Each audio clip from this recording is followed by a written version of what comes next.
लेकिन कहते हैं कि कोई व्यक्ति भक्ति करने के लिए जाएगा ना, तो उस भक्ति में बाधा जरूर आती है।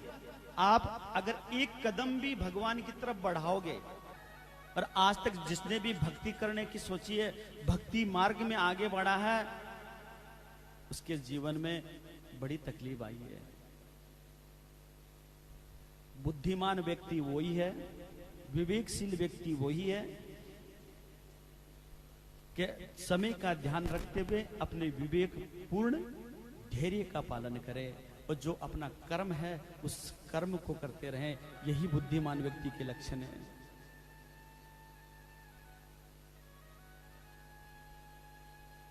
भरत जी महाराज भजन में लगे हैं, और भजन में बाधा, उस बच्चे में, हिरण के बच्चे में मन लग गया, मेरा बच्चा है। संत का काम है बचाना। संत, वो जो बच्चा डूब रहा था, हिरण का जो बच्चा था डूब रहा था, उसे बचाया, अच्छी बात है, उसे छोड़ देते, लेकिन नहीं, ये मोह है ना, मोह, ये मन उसमें फंस गया। कभी दूध पिलाए, कभी घास खिलाए, है? और वो मोह, वो लोभ, वो ममता भरत जी को अंत समय तक ले गई, छोड़ा नहीं। अंतमति सो गति। हिरण बनना पड़ा भरत जी महाराज को। अगला जन्म हिरण के रूप में मिला। किसी संत ने बड़ा सुंदर कहा, क्या कहा? एक मृग की संग से भरत धरी मृग दे, अरे तुलसी उनकी कौन गति, जो घर घर करत सने है। एक मृग के संग से, जीवन में बस एक घटना घटी, एक मृग के संग में गए न, तो हिरण बनना पड़ा। तुलसीदास जी महाराज कहते हैं कि तुलसी उसकी कौन गति, जो घर घर करत सने है। उसकी कौन सी गति है जो घर घर से प्रेम करते हैं। भक्ति बड़ी विलक्षण है। और हमारी भक्ति, बुरा मत मानना, हमारी भक्ति सिर्फ लोभमय है, कामनामय है। जब तक हमें किसी चीज की जरूरत है, हमारे मन में कामना है, तब तक भक्ति है, तब तक हम मंदिर में आएंगे। जब हमारी कामना पूर्ण हो जाएगी, हमारा वो लोभ मिट जाएगा, हम उधर भी मुड़ के नहीं देखेंगे। ये संसार का एक नियम है।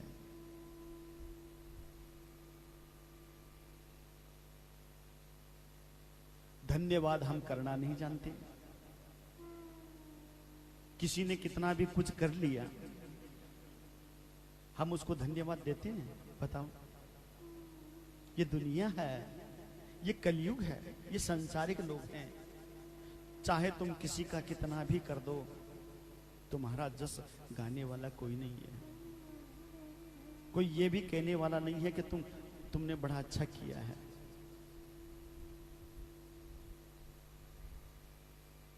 तो भरत जी महाराज देखिए, उस बच्चे में लगे, हिरण बनना पड़ा। भरत जी महाराज ने फिर सोचा कि इस बार जो जन्म मिला है ना, अंगिरस ब्राह्मण के गर्भ में भरत जी महाराज का तीसरा जन्म हुआ, ब्राह्मण बने हैं। भरत जी महाराज ने ठाकुर जी का बड़ा गुणगान किया कि प्रभु पहले क्षत्रिय था, फिर हिरण बनना पड़ा, और आज प्रभु बड़ी कृपा की, मुझे उच्च कुल में, ब्राह्मण कुल में मेरा जन्म हुआ है। इस जन्म को मैं बेकार नहीं जाने दूंगा, इस जन्म को मैं बिगाड़ूंगा नहीं। बस मुझे प्रभु भजन में लगना है। उस दिन से भरत जी महाराज न तो किसी से बोलते, न किसी की तरफ देखते, नतमस्तक हुए। ओम नमो भगवते वासुदेवाय नमः, ओम नमो भगवते वासुदेवाय नमः, ओम नमो भगवते वासुदेवाय नमः। इस मंत्र का जप किया करते थे। माता पिता दुखी, माता पिता दुखी हैं क्यों? और ये स्वाभाविक भी है। अगर बच्चा अच्छा बोलना न सीखे, अच्छा चलना न सीखे, अच्छा पढ़ना न सीखे, तो माता पिता को तो दुख होता ही है। भरत जी के पिता ने भरत जी को खूब समझाया, लेकिन भरत जी जानते थे कि मैं कुछ भी नहीं सीखूंगा, मुझे तो इस जीवन में ओम नमो भगवते वासुदेवाय यही रटना है। क्या मालूम मुझे मनुष्य शरीर मिलेगा या नहीं मिलेगा। विचार करो, उत्तम जो शरीर है वो मनुष्य शरीर है। आज हम सभी भक्त लोग मनुष्य शरीर को लेके आए हैं इस धरा पे। इस शरीर को पाने के लिए बड़े बड़े देवता लोग, बड़े बड़े देवता लोग इस पृथ्वी जगत पर, इस धरा पर आकर मनुष्य बनना चाहते हैं। क्यों? कि हमें संतों का संग मिले, कथा सत्संग मिले, गुरुजनों की सेवा मिले, माता पिता की सेवा मिले। बड़े मूर्ख हैं वो लोग, बड़े अनाड़ी हैं वो लोग, बड़े धूर्त हैं, बड़े नासमझ हैं वो लोग जो इस शरीर को पाकर ये भूल जाते हैं कि मुझे करना क्या है। आप बताइए, मनुष्य शरीर खाने पीने के लिए मिला? मनुष्य शरीर जो हमारा ये शरीर है, ये शराब इत्यादि मदिरा पीने के लिए मिला? ये शरीर हमें खान पान करने के लिए मिला? ये शरीर तो एक माध्यम है। अगर ये शरीर नहीं होता ना, तो हम अपने पैरों पे चल के ठाकुर के दरबार पे नहीं आते और नहीं ठाकुर के आपको दर्शन होते। होते क्या बताइए? लेकिन इस शरीर का महत्व हम नहीं समझते हैं। गलत भोगों में, गलत वासनाओं में, गलत विचारों में इस शरीर का हम नाश कर देते हैं, त्याग कर देते हैं।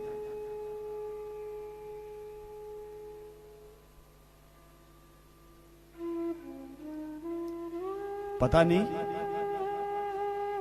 आज मनुष्य शरीर कल क्या बनेंगे। कोई जरूरी है कि भगवान हमें मनुष्य ही बनाएंगे? पता नहीं हम क्या बनेंगे, किस योनि में जाएंगे।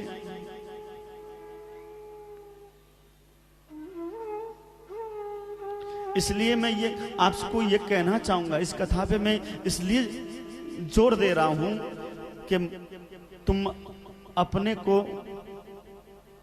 अपने मनुष्य जीवन को तुम समझो। ये जो शरीर मिला है इसका तुम सदुपयोग करो, इसका दुरुपयोग मत करो। अब विचार करो, जब हम भगवान के पास जाएंगे, तुमने किया क्या? तो हम क्या जवाब देंगे उसे? बताइए।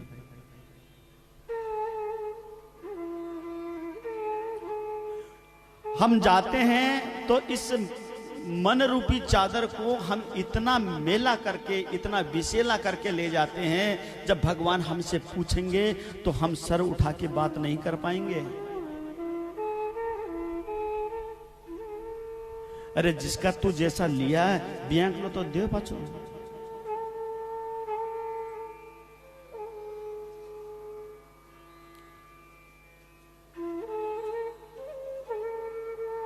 भरत जी महाराज बस उन्होंने देख लिया कि अब की बार ब्राह्मण जो परिवार मिला है, ब्राह्मण कुल का ये जो शरीर मिला है, इसे मैं व्यर्थ नहीं जाने दूंगा।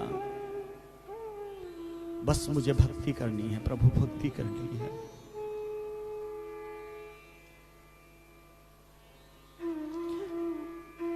पिताजी भी चले गए।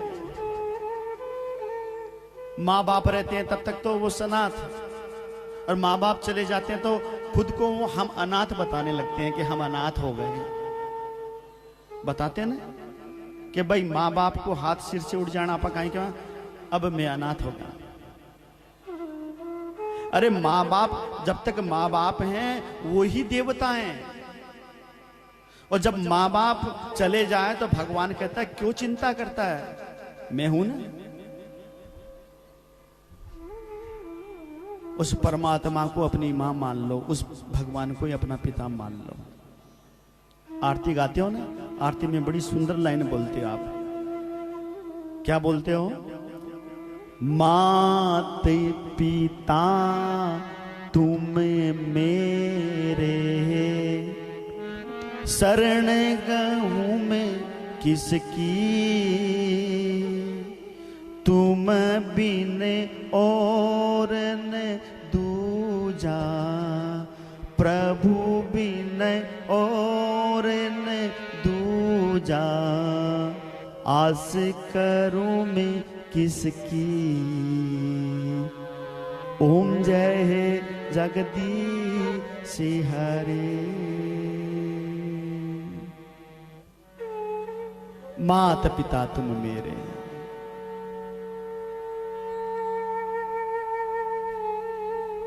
शरण गहूं में किसकी।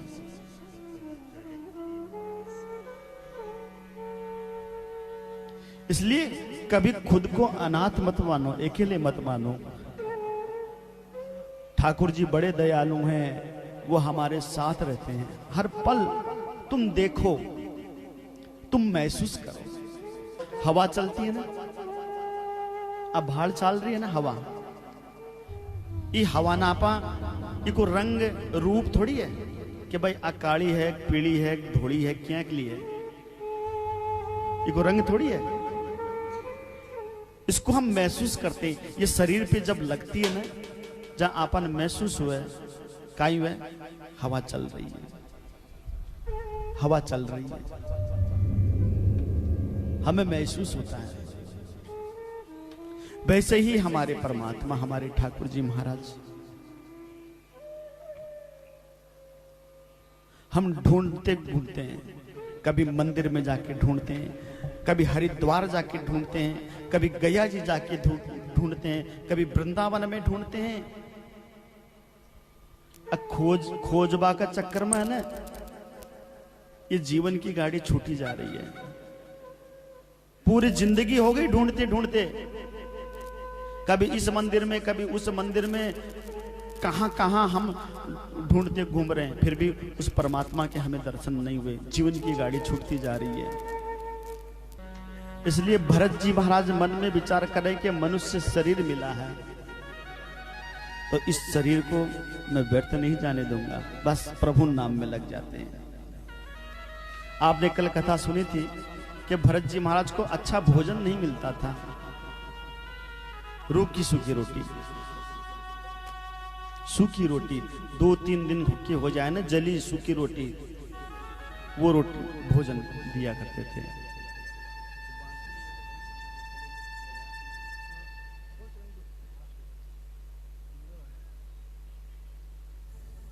तो भरत जी महाराज देखिए,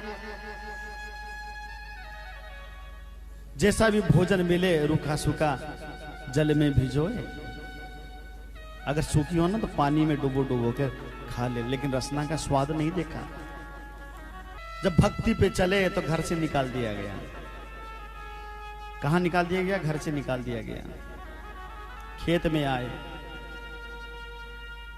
भरत जी महाराज ने सोचा कि मैं क्यों पाप करूं, राम जी की चिड़िया, राम जी को खेत, मैं कौन होता हूं। यहां भरत के भाई आए, और भरत जी के भाई आकर भरत जी को धक्के मार के घर से बाहर निकाल दिया था। भरत जी महाराज को धक्के मार के घर से बाहर निकाल दिया था। भरत जी महाराज की आंखों में आंसू हैं, लेकिन ठाकुर जी महाराज का धन्यवाद कर रहे हैं कि प्रभु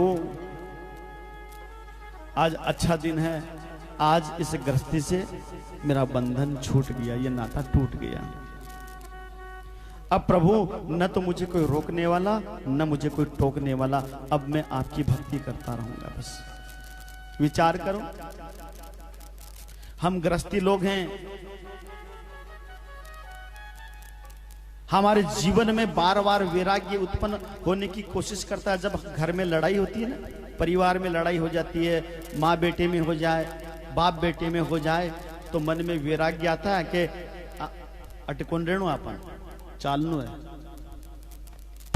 प्रभु भजन करना है। लेकिन वो वैराग्य कत्ती देर, आधी घंटो, 1 घंटो, 2 घंटा आपा ढीटा ढीटा अपना ही बेटा बेटी परिवार भाई बंधु की लात खाबो करा और बैठे ही बैठे अपनी बात कौन कर रहे हूं, जो अठन नहीं है ना भी की बात कर रहे हूं। आपने तो बहुत सेवा हुआ है,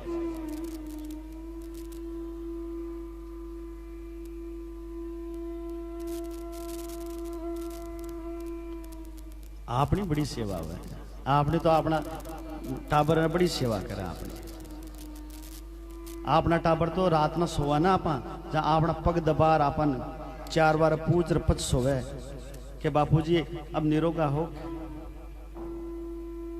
कोई तकलीफ तो कोई नहीं।